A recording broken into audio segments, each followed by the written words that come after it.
ನೋಡಿ, ಇವತ್ತು ಬಂದ್ಗೆ ಕರೆಯನ್ನ ಕೊಟ್ಟಂತ ವಾಟಾಳ್ ನಾಗರಾಜ್ ಅವ್ರನ್ನ ಬೆಳಿಗ್ಗೆನೆ ಅವರ ಮನೆಯಲ್ಲಿ, ಅವ್ರು ಇನ್ನೂ ಎದ್ದಿದಾರೋ ಇಲ್ಲೋ ಗೊತ್ತಿಲ್ಲ, ಅವ್ರ ಮನೆಗೆ ನುಗ್ಗಿ ಅವ್ರನ್ನ ಪೊಲೀಸರು, ಬೆಂಗಳೂರು ನಗರ ಪೊಲೀಸರು ಅವ್ರನ್ನ ಎಳೆದೊಯ್ದು ಬಂಧಿಸಿರೋದನ್ನ ಕರ್ನಾಟಕ ರಕ್ಷಣಾ ವೇದಿಕೆ ತೀವ್ರವಾಗಿ ಖಂಡಿಸ್ತೀವಿ. ವಾಟಾಳ್ ಅವರು ವೈಯಕ್ತಿಕವಾಗಿ ಬಂದನ್ನ ಕರೆ ಕೊಟ್ಟಿಲ್ಲ. ಕಾವೇರಿಗಾಗಿ, ಮೇಕೆದಾಟ ಅಣೆಕಟ್ಟಿಗಾಗಿ, ಕಳಸ ಬಂಡೂರಿಗಾಗಿ, ಮಹದಾಯಿ ಯೋಜನೆಗಾಗಿ, ಸಮಗ್ರ ಕರ್ನಾಟಕದ ಅಭಿವೃದ್ಧಿಗಾಗಿ ಬಂದ್ ಕರೆ ಕೊಟ್ಟಿದ್ದಾರೆ.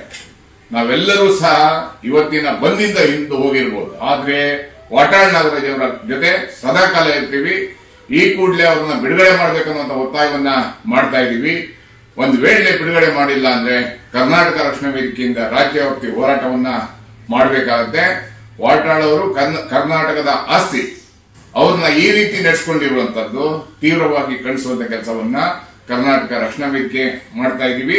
ಪ್ರಜಾಪ್ರಭುತ್ವದಲ್ಲಿ ಹೋರಾಟ ಮಾಡಲಿಕ್ಕೆ ಅವಕಾಶ ಇದೆ, ಅದನ್ನ ಹತ್ತಿಕ್ಕುವಂತ ಕೆಲಸವನ್ನ ನಮ್ಮ ಅಧಿಕಾರಿಗಳು ಮತ್ತೆ ನಮ್ಮ ರಾಜಕಾರಣಿಗಳು, ನಮ್ಮ ಸರ್ಕಾರ ಮಾಡಬಾರದು ಅನ್ನುವಂತ ಒತ್ತಾಯವನ್ನ